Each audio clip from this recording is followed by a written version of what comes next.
T'as envie d'aller faire dodo, mon ami? Mais t'aurais besoin d'une petite histoire? Aimerais-tu ça? Une BD dont tu es le petit héros?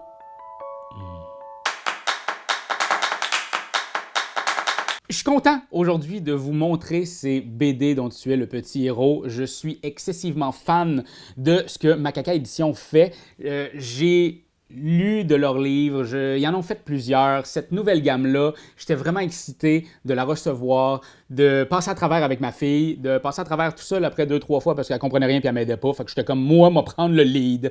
C'est quoi ça, les BD dont vous êtes le petit héros? Eh bien, c'est une BD dont tu es le héros. C'est simple de même. Puis c'est quoi ça? Eh bien, c'est très, très simple. Donc, on a des éléments cochés, des éléments trouvés dans notre petite histoire. Et c'est une histoire très, très simple où est-ce que, dans le fond, il va avoir des décisions à faire. Et ces décisions-là t'amènent à une page. Et là, on va dans cette page-là, il y a un puzzle où il y a un genre de petit escape game, il y a des trucs cachés, et dans ces trucs cachés-là, ça va découvrir une nouvelle pièce qui t'amène à une autre page. Et cette autre page-là te dit, mais voyons donc, t'as-tu oublié quelque chose au début? T'as-tu vraiment des bottes pour t'envoler? Ben là, tu reviens au début, tu fais comme, c'est vrai, j'ai pas de bottes, mais je vais passer par l'autre porte.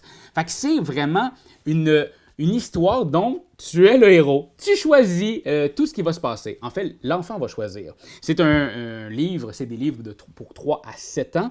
Donc, accompagné d'un adulte toujours. Je dis pas que le livre est dangereux, mais c'est juste que tu vas pouvoir donner des bons petits cues à tes kids.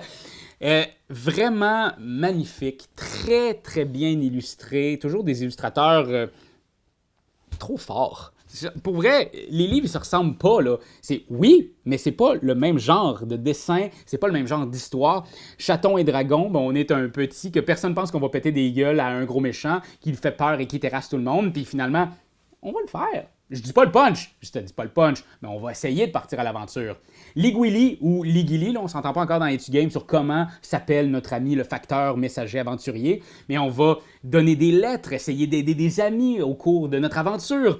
Et ici, dans Kali et Cascou, on est une jeune princesse qui s'est fait kidnapper, mais on n'attendra pas après le prince pour venir nous sauver. On va se sauver nous-mêmes.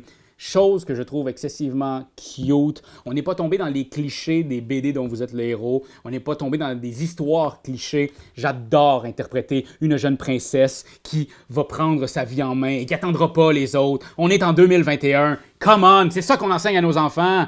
Yes! Ça, je suis content. Je trouve que c'est fort. Je trouve que c'est bien. Je trouve que Macaca Édition a fait une super belle job. J'ai hâte de voir les prochains opus.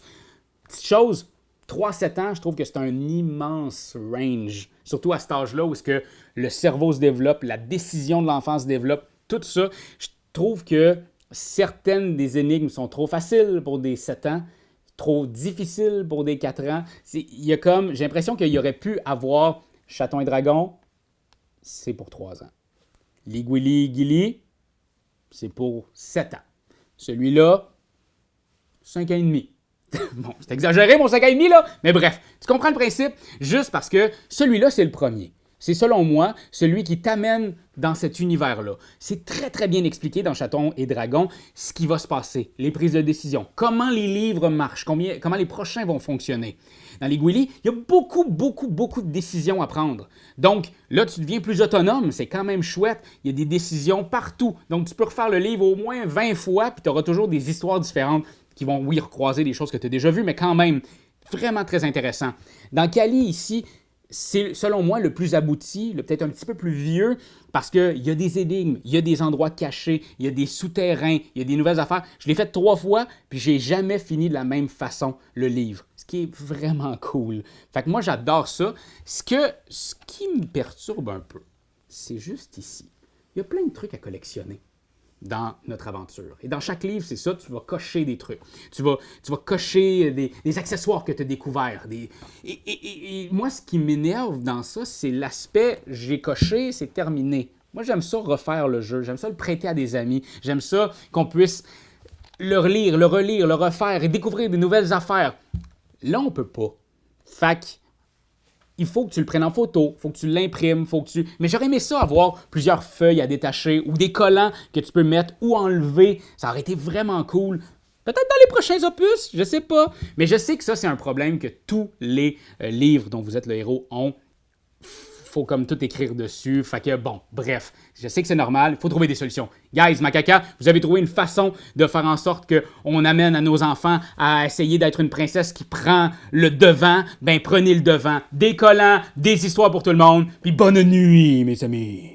C'est toi de trouver l'épisode de jour du Popoche? Sonne la cloche! Sonne la On cloche! parle de jeu, like-nous, commande, suis-nous, ouais! Sonne la cloche! Sonne la cloche! Partage à tes amis, partage à ta mamie, ouais. Sonne la cloche! Sonne la cloche! Comment ton wave fait le mon kiki? Sonne la cloche! Sonne la cloche!